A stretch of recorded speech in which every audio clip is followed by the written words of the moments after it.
Yeah. But anyway, we're going to jump straight into the 99th beer. So Chris, give us the breakdown on this one. Yeah, so hand-picked as one of the next from the 6-pack, the Melon Patch. It's a blonde ale brewed with watermelon.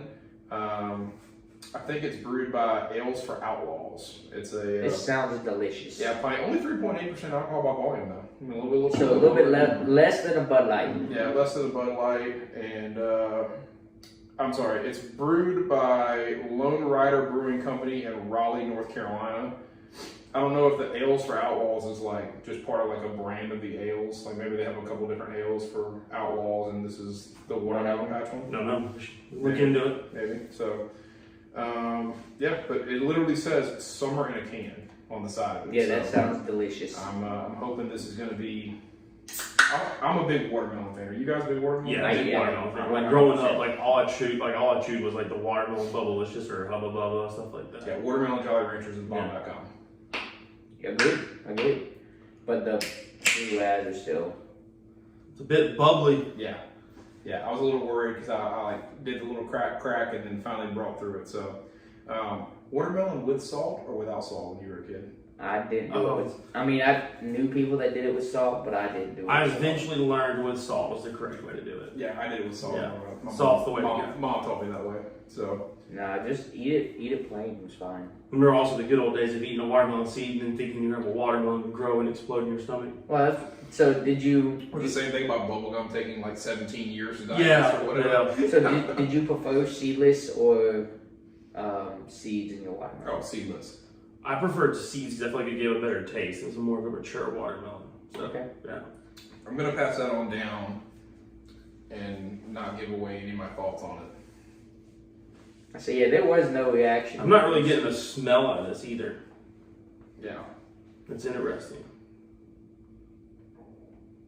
Yeah. 3.8, no taste of alcohol, nice little easy drinkable. So is this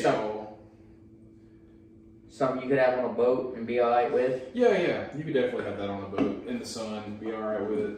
Yeah, I can see why Chris kept quiet now. Just Yeah. go for it. Just go for it.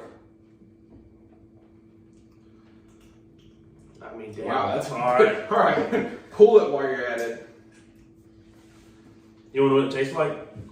It tastes like someone made a beer and then from the other room yelled, "Watermelon!" And then that was the most watermelon flavor they got put in there. Exactly. It tastes like alcoholic water. I'm so disappointed. Happy. I am. I am too. I don't know if it's a bad can or a bad batch. If you soak a watermelon Jolly Rancher in water and then put the water that watermelon Jolly Rancher like in a liter of water, and then you drink that. But let that soak and then put that water into the batch that you use in the brew. That's the it's watermelon. such a weak taste of It watermelon. is. Oh, Could have been so God. much better.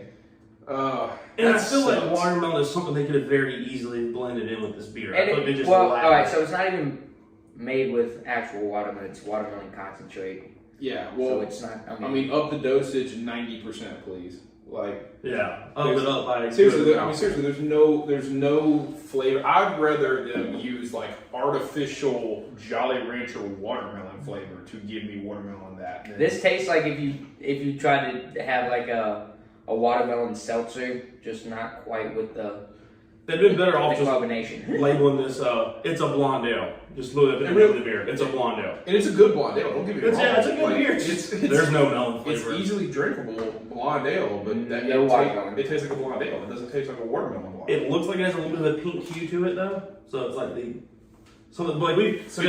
talked to talking to Doug and Maria at Swamp Cave as much as we have. You learn that like the flavorings in the keg or in the batch, and then you add the beer into the batch and in the keg.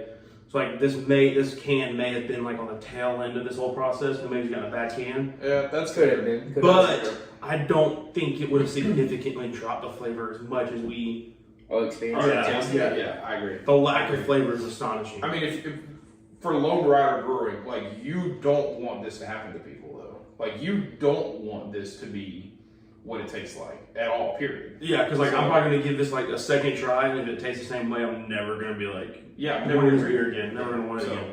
And not that it's a bad beer, it's just I'd be wasting my money on a watermelon beer that's not even watermelon. Correct. Yeah, I mean, LoneRider Brewery Company, if you fully believe this is supposed to taste like watermelon 100,000%, then you might want to send us another can. It's like people always make fun of like the LaCroix like soda waters and seltzers. But how like they've got stronger flavors than that. That's what I'm saying. White Claw has a watermelon flavor that actually tastes like watermelon. Yeah, it's my favorite seltzer out of I'm just talking about LaCroix like seltzer waters. Yeah. People always make fun of how like those things taste like static electricity and stuff like that. Like, they have flavor. Yeah. Those things have more flavor than that. 100%. Yeah. But like you're saying, the watermelon seltzer, White Claw I had this weekend. It's actually a lot better than that. Yeah. Now on blonde ale wise, great blonde ale, extremely light, crisp, drinkable. But for it to be called the Melon Patch and you advertise it as a watermelon. It's disappointing. Yeah, it's truly disappointing. It's not where you want it to be at all. 5.8. 4.9. 3.8. Wow. I'm matching the alcohol content. I'm just going straight for it. I was being generous with the 5 though. I mean, that's still like. You don't want to change it? No. No, you feel good about the 5.8? Yeah. Okay. But I mean, you know what? I mean, because I feel like 3.8. I'm gonna jump them up just a 4.5 because it is a good blonde ale. I say it's not a but bad just the beer. lack Just of watermelon is hurting it. Yeah, the lack of flavor that you advertise it at is not there. If I literally just put a different label on that beer, it'd be a completely different experience. It's just the fact that you're expecting watermelon and don't get it. Yeah, if you call this a blonde ale, it's probably in the 6s, maybe like low 7. But I mean, when you advertise watermelons, and I'm a huge watermelon fan, so that. I think we established all 3 of us are, so I mean, it's just, we were excited. I was excited for this. That's why I was too. Is that your go-to summer fruit? Is watermelon? Probably, pineapple or watermelon. Yeah. Your go-to. I think one of those 3 is certainly my go-tos. Yeah, watermelon is for me. I don't know. I just guess it was like the way it was like I was raised or whatever. It's just my favorite flavors. That also is on cantaloupe. I was about to say cantaloupe. We had a bunch of cantaloupe on the beach in Florida this past week. Pineapple's good. I just can't eat too much pineapple. Like it eats away your mouth with the acidity. A cantaloupe beer though. Doesn't sound that. Somebody got the kahunas to try that. I would try and brew it or try it. I want to see somebody try and brew it. I mean, I drink it. Listen, we drink all kinds of things. What's the it looks just like cantaloupe, but it's green. Honeydew? Yeah, honeydew. Yeah. I hate honeydew. It tastes almost the same. Not a fan of honeydew. It literally tastes almost the same. Not a fan. It's a little bit sweeter than cantaloupe. Not a fan.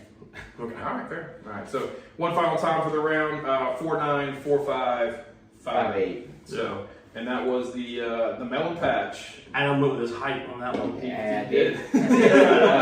Exactly how he wishes he was 5.8. So the Melon Patch, 5.8, brewed by LoneRider Brewery Company in Raleigh, North Carolina. So could be a little bit better. Maybe room for improvement. I'm hoping that we just got a bad can. We hope that.